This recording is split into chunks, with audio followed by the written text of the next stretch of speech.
let's jump to dark neurons, because these are really interesting, and this is probably one of the biggest things that shocked me about the book when I was reading it, because I just didn't know it. I did a neuroscience degree. I read about neuroscience like almost all the time, think about neuroscience almost all the time, and this was just a single statistic that I'll let you say that just kind of shattered my reality of how have I not read this before. So let's give a brief description of sort of dark neurons and kind of what they are and your work around those. Sure. So simply put, it's the idea that the majority of neurons in the brain, particularly in cortex, are not sending signals most of the time. Yeah. So our view of the brain is often that we think about a neuron, we say it's sending its active potential, sending its spikes out, and that's how it's communicating with the rest of the brain. And when we, as you say, do like a neuroscience degree, read lots of neuroscience papers, you lower electrodes into the brain, and they report all these spikes coming from all these neurons that they record from, and that is the basis on which then theories and ideas about how the brain works are based, because that's where the spikes are coming from. But the problem is with those approaches is that, of course, if you record spikes from neurons using electrodes, then, of course, those electrodes will only pick up the neurons that are spiking. By definition, it can't pick up the neurons that are not spiking. So a long time ago, particularly in the 70s, some back-of-the-envelope calculations said, shouldn't we be seeing a lot more spikes? Because we know how densely the neurons are packed. We know where the electrode is. That an electrode in the middle of a rodent cortex should be seeing something like 100 neurons. And yet we're seeing the spikes from 2, 3. And indeed, it was kind of a matter of relief, really, that because if that wasn't happening, then the recording from the electrode would be useless, because you couldn't tell which spikes belong to which neurons, because there would be so many spikes that it would just be a muff of signal. So roll forward a couple of decades, and we've got lots of ways of recording neurons where we can see the neurons and record them at the same time. So we know exactly which ones we're looking at, which are active or not. Various imaging ways. We can also now have various very delicate ways of attaching electrodes directly to individual neurons. So we can we know the neuron we're recording from and ask, are you sending any spikes? If we do both those things, then we see that most neurons are not sending spikes most of the time. So it's a roughly a sort of classic sort of 80-20 rule, that 20% of the neurons are sending about 80% of the spikes, at least in sort of surveys of cortex that we did a fair few years back now. And so this then that other 80% of the neurons is what I sort of labeled as the dark neurons. These neurons that are traditionally sending much less often than one spike every second. With imaging stuff, we can stare at neurons on a camera, see a bunch of them flashing occasionally, and there's others that are just sitting there doing nothing. So, and as I know in the book, this is a real pain, right? So it's a real pain because most of our theories are based on our recordings of neurons that send spikes. So we have based on our theory. So what these other neurons are doing and what they're for is something of a deep mystery.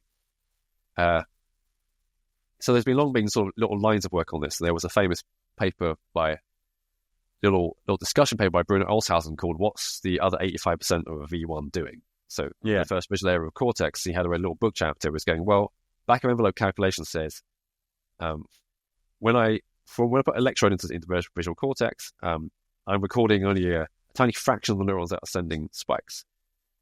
And then all of those neurons that are sending spikes, most of the ones we're recording with these electrodes aren't responding to the visual world. Right? So your classic sort of work from the 70s and 60s that Human Weisel got Wiesel got the Nobel Prize for, is where you put your electrode in, you've got this neuron that's responding to an edge 45 degrees, that's what it's tuned to. But of course, there are other neurons around it that no matter what edge you show them, they don't respond. So they're sending spikes, but they're not responding to this edge. And there's loads of others which aren't sending spikes. So his point in that lovely little book chapter was going, right, so my calculations are, we know about what 15% of the neurons in visual cortex are doing. There's the rest of it, which is the bulk of it. We have no idea what it's doing. Yeah. And now we have a much better idea. So now I think that's this understanding of this darkness happens to have coincided with a shift in the way that we think about how the brain encodes information and how it computes. So now when we have these amazing studies where we use imaging to look at thousands of neurons at the same time, if not tens of thousands, and say we do that in, say, visual cortex, and we flash images at the animal, and we can see this huge area of brain. Some of the neurons light up, some don't.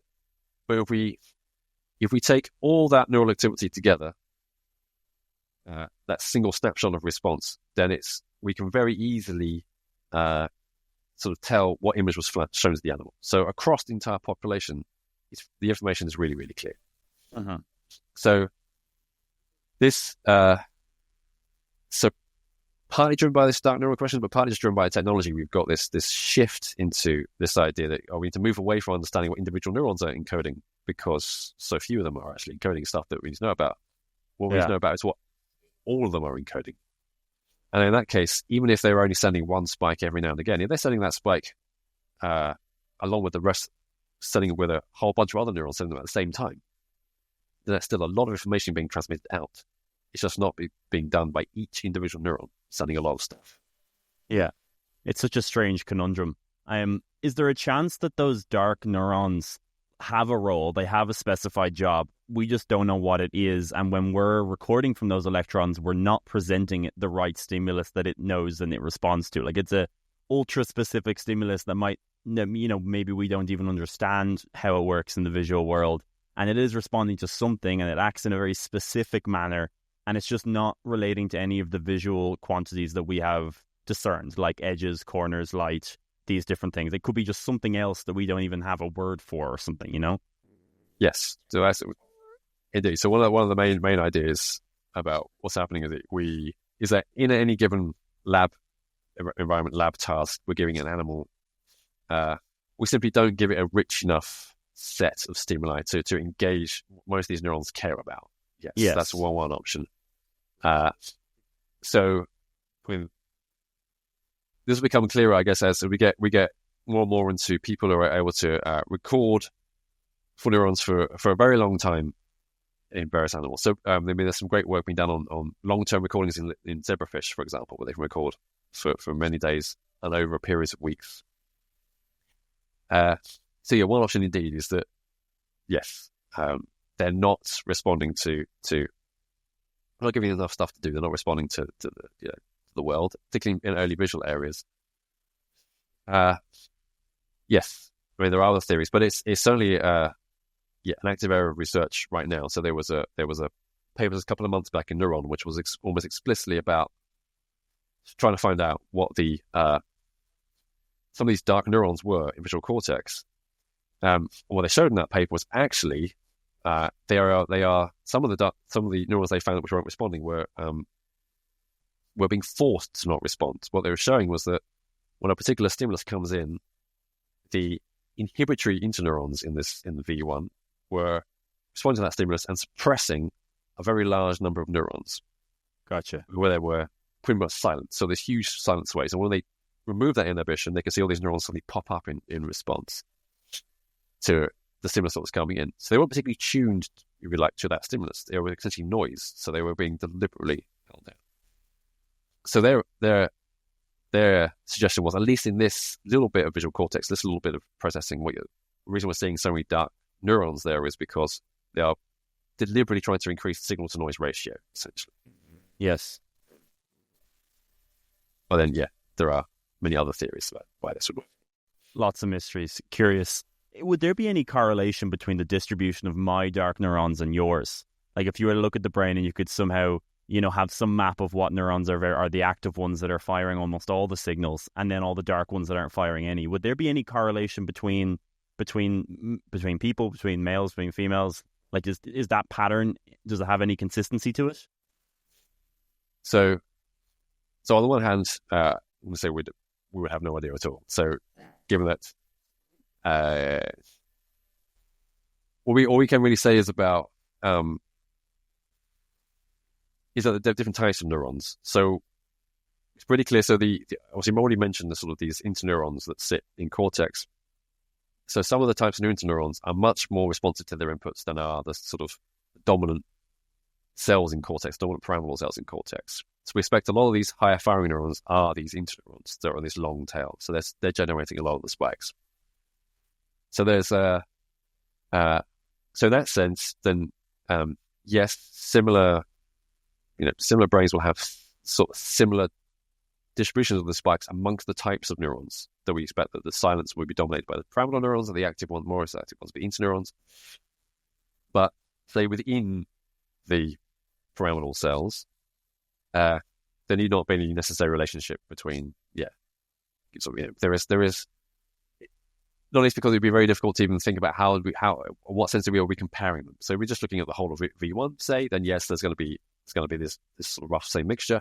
If we drill down to the level of say, column of cells which is looking to the top left of your visual field, would we have the same distribution of sort of excitability and silence? Well, quite possibly.